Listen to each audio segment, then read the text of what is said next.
All right. Hey there, and welcome to this episode where we're going to talk about how to deal with and how to stop intrusive thoughts. And so, for those of you that don't know me, my name is Matt Cotty, and I'm a licensed clinical social worker and the founder of Restored Minds. And, before we dive into the video, I would really appreciate if you could take a moment and just help us out by liking and subscribing and even leaving a comment down below to really help us, whether it's questions you have or, ideas for episodes in the future. It would really help support this channel, and even giving it a share to your friends would be helpful as well. And so today what we're going to be doing is we're going to be starting a new series on intrusive thoughts. And, a lot of the questions and comments we get over Restored Minds has to do with intrusive thoughts. And so, I felt it would be a good idea to really start a series where we dive deep on this because, I know it's something that plagues a lot of people out there. And, myself being one of them, back when I was really struggling with OCD, this is really what I was struggling with. So when we talk about intrusive thoughts, I think it's important to first, let's define what we're talking about, right? And intrusive thoughts really, just by its very name, is this idea of these thoughts that intrude or invade a person's like conscious awareness, right? So you're having these thoughts that are flooding in your mind, right? Now, this is usually from like this voice, that we all have in our head, right? That internal voice, and it's just kind of like saying the same things like, what if this, what if this, what if this? But it also can be, images, right? That are popping up, right? That are intrusive, or, memories, or, there's so many ways that this can manifest, right? And when you talk about the kind of broad categories of intrusive thoughts that people experience, it generally speaking falls into kind of these three main categories. But that doesn't mean that you can have intrusive thoughts really about anything, right? Because intrusive thoughts, by its very nature, it's based on your perception, whether you think they're intrusive or not, right? And so, the three main categories are kind of as follows, right? So you have the intrusive, harmful, or violent thoughts, right? That's kind of one major category. And this can be intrusive thoughts about, having a violent action towards someone else, someone doing a violent action to you, family members, strangers, even self-violence, right? And these kind of intrusive thoughts that pop in. And then there's thoughts that are related to one's religion or faith, or even like existential ideas, right? And so this is, thoughts that could pop up, does God exist? Did I commit a sin? Did I commit the unforgivable sin, right? Like what if usually. And then finally, the idea about sex and relationships, right? And those kind of thoughts can take on attack a person's sexual orientation, to their relationship, their partner, and so on and so forth. And these thoughts used to fall under what this category called like pure O, is what they used to call like purely obsessional OCD, or pure O OCD. And the idea is that the person just struggled with these obsessions, right, or these intrusive thoughts, and they didn't do any of the traditional compulsions. And it used to be thought that this was very difficult to treat, but really it's the same exact loop as any other form of OCD and anxiety, right? And so once we understand that that's what, intrusive thoughts are, let's really understand how they work. Well, so there's kind of the four main components of the wheel, right, that we talk about. And for those of you that have been with us for any length of time, I've talked about this wheel a lot, right? But, the four components are the obsessive thought, the anxious feeling, and the safety behavior or the compulsion, and then the relief that you experience, right? And when these four components lock in, you have the intrusive thought. You then get this, spike of anxiety or guilt or doubt or whatever feeling surfaces. And then the behavior you do, right, whether it's physical or mental, then gives you a temporary relief. That then reinforces the idea that the thought's dangerous, so your brain produces it more. You get more anxious, and then you have to do the behaviors more to get the same level of relief.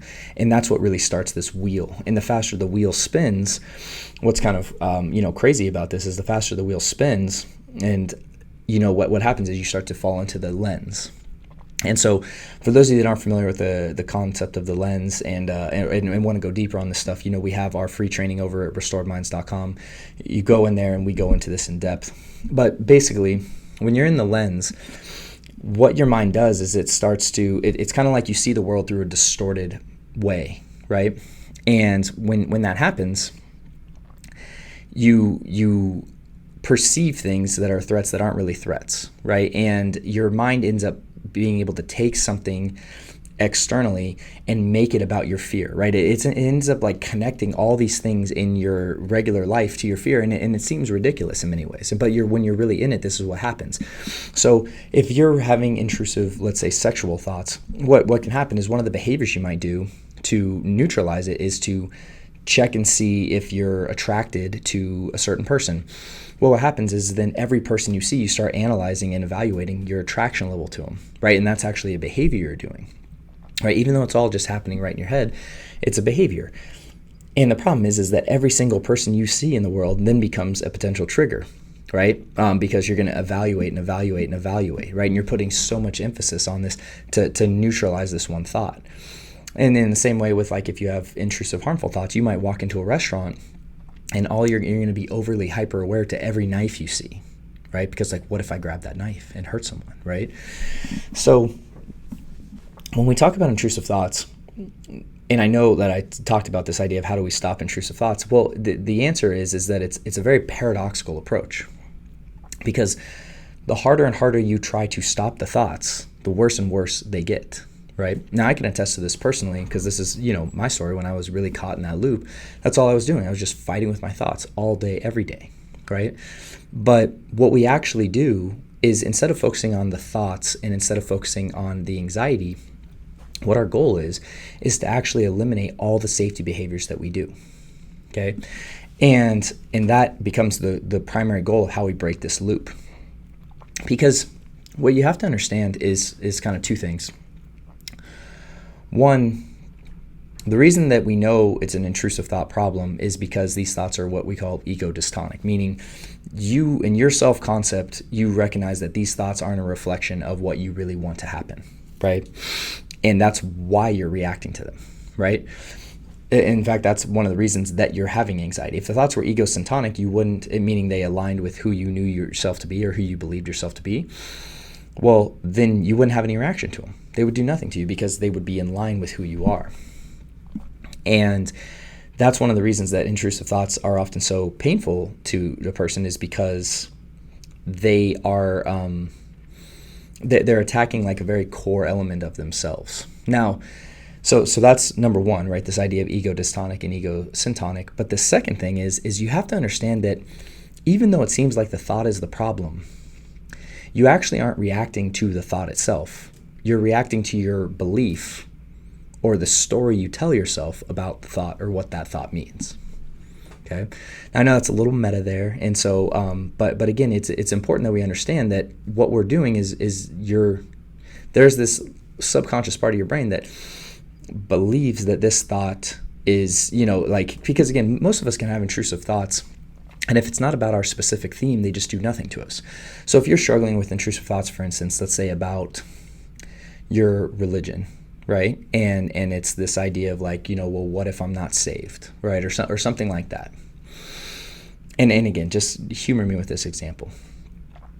And then, but if I ask, to have an intrusive thought about, what if your spouse breaks up with you and leaves you for a different person, right? Well, if you're in a relationship, right, like that thought may or may not do anything to you. If you're not in a relationship, it's going to do nothing to you. It's the same exact thought as someone else who struggles with a relationship OCD. That thought might totally set them off, where your thought would do nothing to them, right?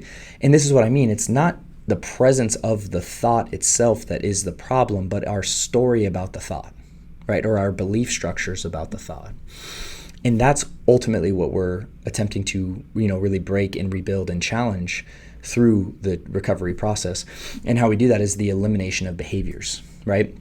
And so, many of you have probably heard about ERP, and we'll talk about this, in the future throughout the series. But really, in this episode, what I want to do is just cover this idea about what intrusive thoughts were, and this idea of, how we break this cycle is by really removing the behaviors as opposed to the thoughts.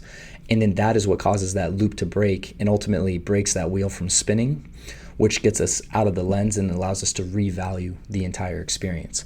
So hopefully that makes sense. And again, if you found this helpful, please, support us by liking and subscribing and sharing and commenting down below. We also have links and resources for you right down in the notes And so whether it's free training over at Restored Minds, as well as our 90-day boot camp that we run, and the many other things we offer over there. So we're here to support you if this is something you struggle with. This is what we do day in, day out.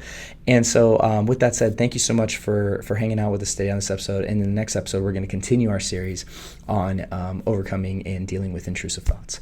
Thank you guys, and I hope you have a great week. See you soon.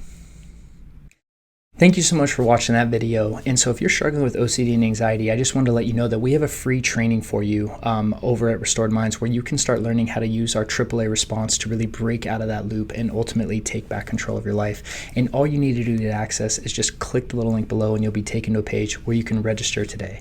Thank you so much.